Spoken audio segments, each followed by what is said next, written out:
హైదరాబాద్ లో domestic cylinder కోసం ప్రజలు బారులు తీరారు. ఎల్పీజీ గ్యాస్ లేదన్న పుకార్లు వ్యాపించడంతో అంబర్పేటలోని గ్యాస్ ఏజెన్సీ వద్ద వినియోగదారులు క్యూ కట్టారు. అయితే గ్యాస్ ఏజెన్సీ మాత్రం బుక్ చేసుకున్న వారికి మాత్రమే హోమ్ డెలివరీ చేస్తున్నామని చెబుతున్నారు. మరి లైన్ నిలబడి తీసుకోవాల్సిన పరిస్థితి అయిపోయింది. ఇక్కడ మరి ఏం జరుగుతుందో అర్థం కాని పరిస్థితి. ఇక్కడ పబ్లిక్ కూడా ఎలాంటి ఇన్ఫర్మేషన్ లేకుండా మొత్తానికి ఎక్కడెక్కడ కట్టుబడి చేసేసి పెట్రోల్ కానీ డీజిల్ కానీ ఇటు వచ్చే గ్యాస్ కానీ మొత్తం అందరికి కూడా చాలా ఇబ్బంది కలిగిపోతుంది.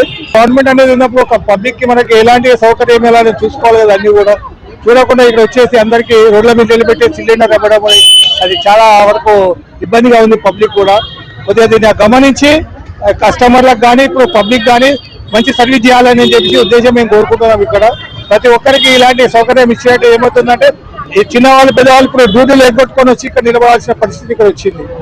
ఇది కరెక్ట్ కాదండి. ఇది ఎందుకంటే పబ్లిక్ డబ్బులు పెట్టి మరీ రోడ్ల మీద తీసుకోవాల్సిన పరిస్థితి. ఎందుకంటే గ్యాస్ లో ప్రాబ్లం ఉంది. మోదీ సార్ చేంజ్ చేసిండు, మాకు కష్టాల బతుకు చేసిండు. అన్నిటికీ గ్యాస్లకు అన్నిటికీ ప్రాబ్లం అయింది. సామాన్లు కొనుక్కోవడానికి 15 రోజుల నుంచి ఈ రోజు బుక్ చేస్తే ఈ లైన్ నిలబడుతున్నాము. ఎన్ని రోజులు ఇట్లా బాధపడాలి? మేము బాధ అయితే భరించలేము కదా. గ్యాస్లు ఎత్తుకొని వస్తున్నాం మేము, మొగోళ్ళు లేక ఇంట్లో.